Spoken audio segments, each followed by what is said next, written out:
Oke, bismillahirrahmanirrahim. Assalamualaikum warahmatullahi wabarakatuh. Halo teman-teman, apa kabar? Kembali lagi berjumpa dengan saya di channel Fikri Setiadia. Jadi kali ini kita dapat kiriman dari Om Bobby dari Spotlight Philips berupa sebuah lampu Philips Ultinon Essential LED Gen 2. Ya, ini udah agak sedikit di unboxing ya karena tadi ada ada alamat rumah itu, jadi itu rahasia ya. Nah, sekarang mari kita buka.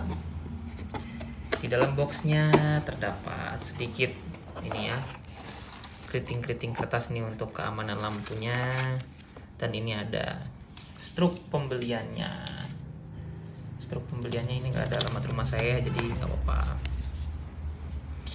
Nah, terus untuk ini dapat stiker Spotlight Philips ya, 2 biji ya sebenarnya dapatnya, tadi udah dipasang di mobil X-Trail 1. Ini nanti buat mobil Innova karena Innova juga pakai lampu dari Spotlight Philips. Kemudian keriting-keriting kertasnya kita keluarkan dulu. Iya.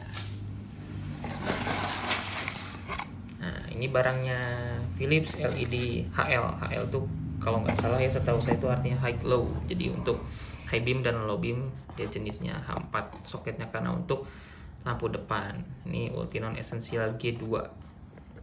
Ini kemarin udah pertama kali saya pakai, ada di mobil Innova, itu terangnya luar biasa, Masya Allah. Buat cuaca kering, buat cuaca hujan tuh nggak ada masalah sama sekali. Sekarang kita buka, ini masih segelan ya. Nah, segelnya kita buka, kemudian kotaknya kita buka.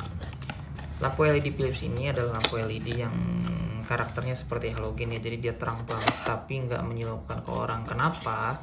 Karena dia itu ada cut off-nya, atau bahasa awamnya itu ada garisnya. Jadi dimana sorot lampu mobil kita juga harus disesuaikan dengan standar pabrikan. Jadi sorot lampunya tidak boleh terlalu tinggi. Kenapa? Karena jika terlalu tinggi nantinya akan menyebabkan pengendara lain yang dari arah depan tuh silau.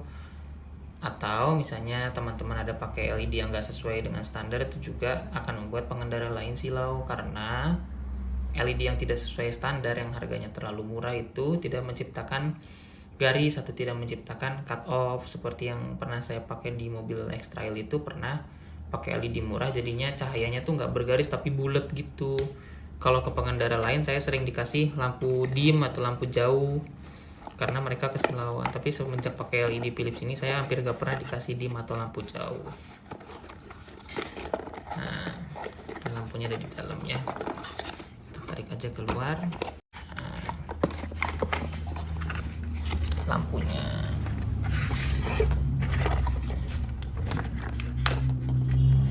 lampunya itu kurang lebih seperti ini. Ini ada bagian lumen LED yang lampu dekatnya, ada yang lampu jauhnya. Cuma saya kurang hafal pasti ya, lampu yang dekat yang mana, yang jauh yang mana. Nanti yang dipasang itu kaki 3 ininya dulu, kemudian baru lampu LED-nya dari luar karetnya, supaya tidak perlu memotong karet dan tetap anti air. Kalau bagian luar ini dan kipasnya itu diklaim oleh Philips-nya langsung bahwa ini adalah water resistant, jadi aman, tidak akan pernah terbakar karena terkena air hujan, air cucian mobil atau apa segala macam, aman. Kemudian ini termasuknya lampu yang hemat daya ya, walaupun lebih terang dari halogen 90 watt, tapi ini wattnya secara mengejutkan cuma 21 watt. 21 watt ini dia per lampunya ya, per lampunya 21 watt, jadi kalau dua lampu itu 42 watt. Sementara kalau halogen itu 90 watt satu lampunya, kalau dua lampu berarti 180 watt. Nah itu kalau misalnya tidak kebenaran dengan mobilnya hidup ya boros aki, tapi kalau LED ini nggak akan boros aki.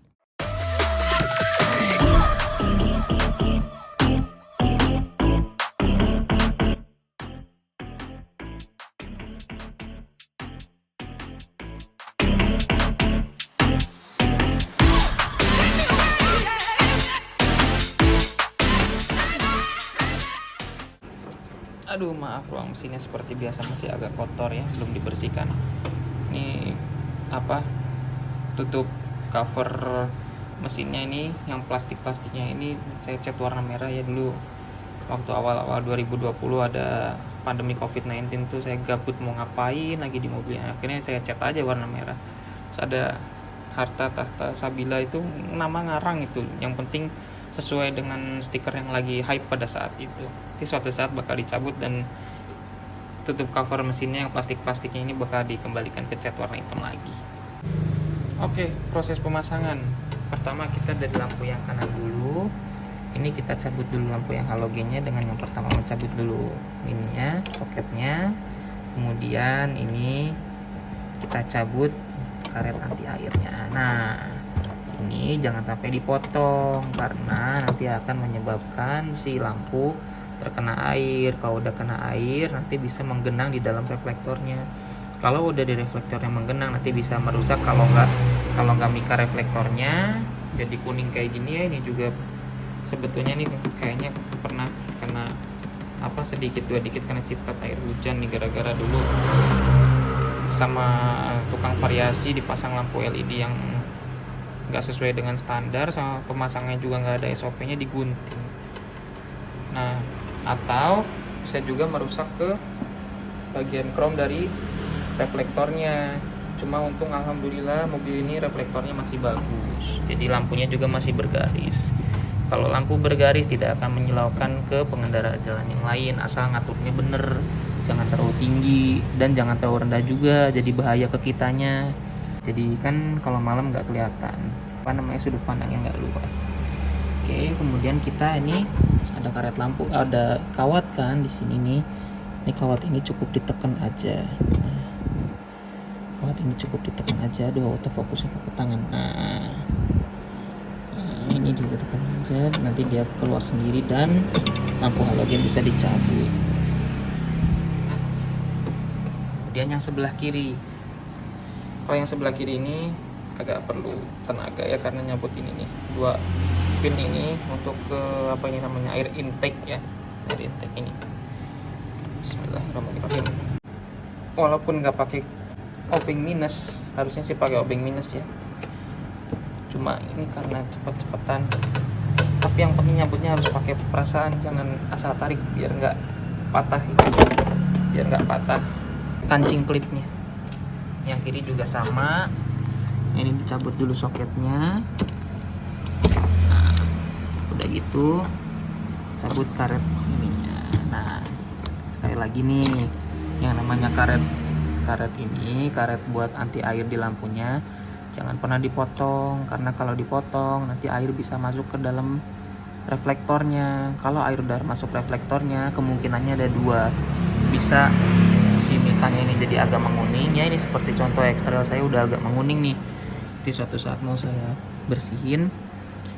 Dan nanti ada juga video tutorialnya ya, kalau misalnya nanti sempat bikin. Nah, ini juga dulu kayaknya sempat kemasukan air nih sedikit dua dikit, tapi nggak sampai menggenang. Soalnya waktu itu karet reflektornya digunting sih sama mamang tukang variasi yang masangnya nggak pakai SOP tuh dulu waktu masang LED yang nggak sesuai standar. Atau kemungkinan yang ininya krom reflektornya rusak. Jadi untung alhamdulillah mobil ini kromnya belum rusak, jadi masih bagus, masih bisa menciptakan garis. Kalau lampu mobil teman-teman sampai nggak bisa menciptakan garis, bahaya, itu bisa menyilaukan ke pengendara yang lain karena nggak ada garisnya. Ngatur garisnya juga harus benar, jangan terlalu tinggi, jangan terlalu rendah. Soalnya kalau terlalu tinggi bisa menyilaukan pengendara lain, dan kalau terlalu rendah ke kitanya jadi nggak kelihatan apa-apa di malam hari karena nyorotnya terlalu ke aspal gitu. Kemudian di sini ada nih kawatnya nih tinggal ditekuk aja, nanti dia lepas sendiri. Nah, gitu. Ini durasi di video saya baru 4 menit loh nyopot ini, karena masang lampu LED itu memang begitu terlalu sulit, cuma seperti itu. Ini paling kurang lebih pemasangannya juga cuma 5 menit, jadi total waktu cuma sekitar 10 menitan. Nah, kemudian untuk pemasangan lampu LED-nya kita lakukan dengan yang pertama, yaitu memasang kaki tiganya ini terlebih dahulu, baru kemudian unit lampu LED-nya belakangan. Nah, jangan langsung satu gelondong lampu LED begini semua dipasang. Kenapa? Karena itu akan menyebabkan si karet reflektor ini tidak muat pada saat dipasang. Yang ujung-ujungnya seperti oleh mamang-mamang tukang variasi itu dipotong. Kalau dipotong nanti menyebabkan air rembes ke dalam reflektor lampunya, yang akan menyebabkan dua kemungkinan. Kemungkinan yang pertama yaitu bisa mika reflektornya menguning seperti punya saya ini. Ini dulu kemungkinan waktu habis digunting sama reflektor kena rembes air tapi tidak sampai menggenang. Jadi krom di reflektornya masih bagus. Tapi ada juga yang orang lainnya mobilnya sampai akhirnya menggenang di dalam, akhirnya krom reflektornya dia jadi rusak. Kalau krom reflektornya udah rusak, hal yang terjadi adalah garis lampu tidak akan terbentuk. Kalau garis lampu tidak akan terbentuk, nanti pengendara lain yang dari arah lawan kita itu kesilauan. Nah, harusnya lampu mobil itu bergaris, dan ngatur garisnya pun harus benar. Tidak boleh terlalu tinggi dan tidak boleh terlalu rendah. Kenapa? Karena jika terlalu tinggi akan menyebabkan pengendara lain kesilauan, dan jika terlalu rendah akan berefek buruk kepada kita, yaitu jalanan tidak terlihat. Nah, mari lanjut ke pemasangan. Untuk pemasangannya teman-teman gak usah bingung posisinya seperti apa, karena di sini udah ada ininya, udah ada tempatnya. Jadi kemiringannya pun sudah tentu cocok dengan dudukan yang kita miliki. Nah, ini sudah tidak akan goyang kanan kiri. Kemudian dipasang kawat lampunya sampai seperti ini. Nah, ini sudah tidak akan goyang kanan kiri maupun depan belakang karena sudah terjaga oleh kawat lampu juga. Kemudian kita pasang karet lampunya. Nah, ini kemudian kita pasang karet reflektor lampunya terlebih dahulu supaya air tidak masuk ke dalam. Harus kencang ya, tidak boleh kendur. Kemudian baru unit lampu LED-nya.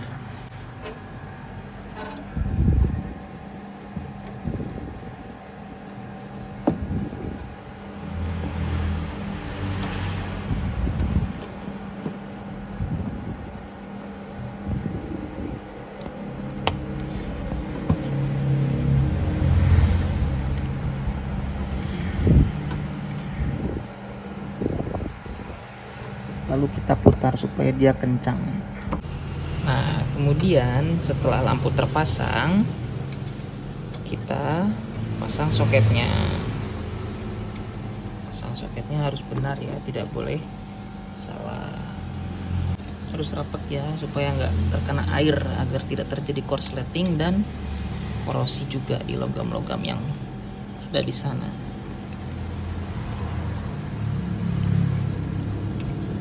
Sekarang mari kita coba. Kita coba sambil posisi mobil menyala ya. Nyalanya seperti itu.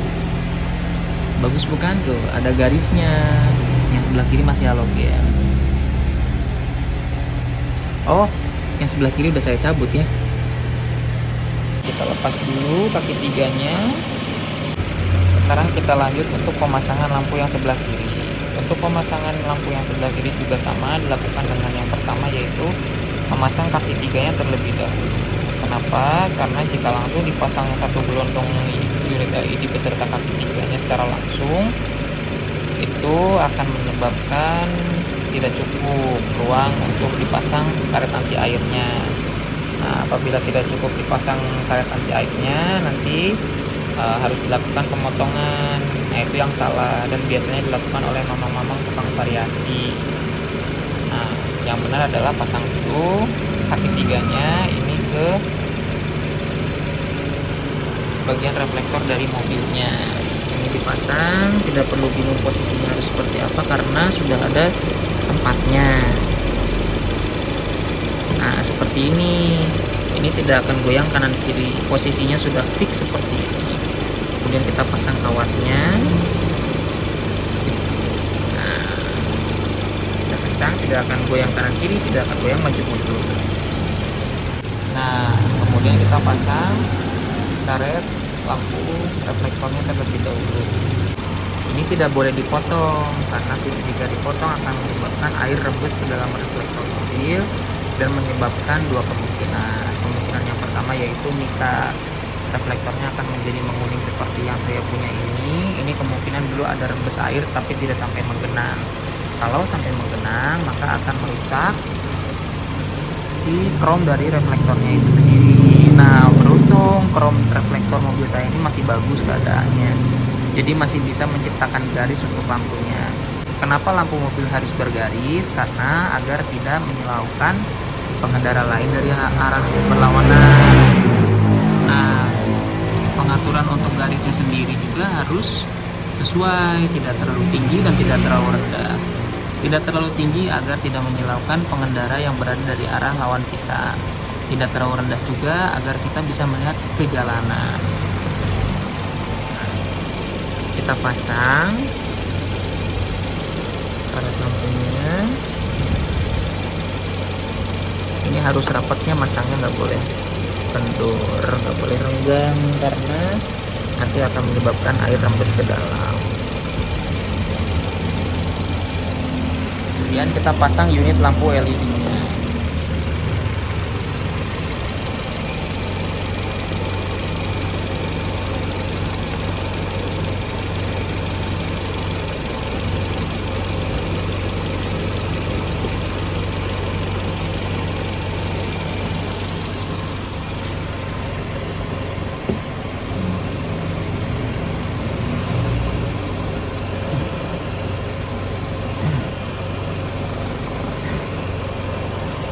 Kita putar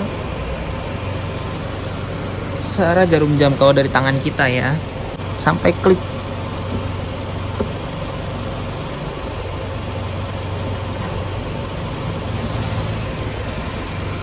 Kita matikan terlebih dahulu lampunya agar tidak terjadi korsleting pada saat pemasangan soket.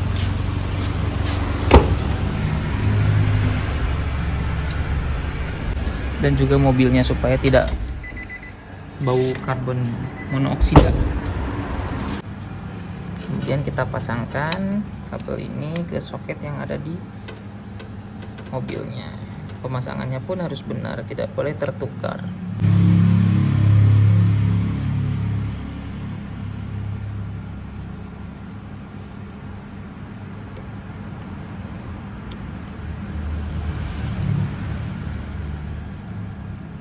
Pemasangannya pun harus rapat supaya air tidak masuk ke sela-sela soket dan lampunya ini. Nah, jika sudah rapat seperti ini, mari kita coba.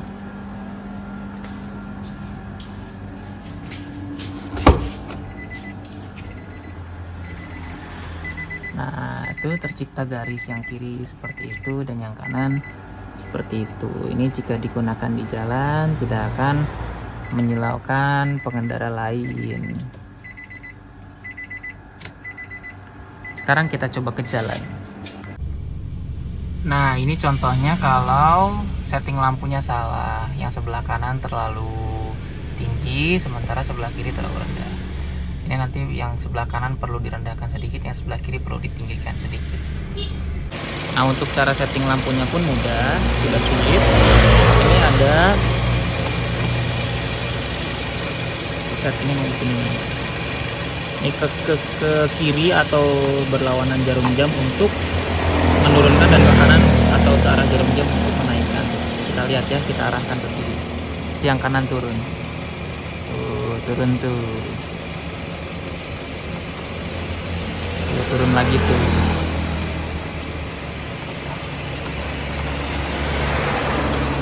Tuh, turun lagi tuh. Sekarang tinggal yang kiri kita tinggikan sedikit.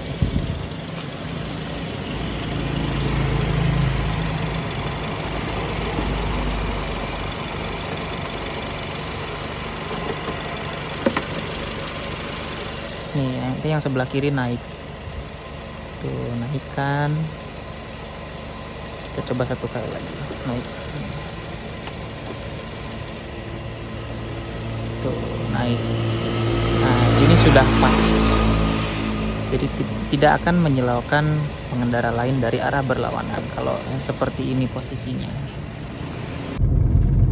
Nah, untuk hasil jalannya kurang lebih seperti ini. Untuk low beam dan untuk high beamnya seperti ini. Terang banget bukan?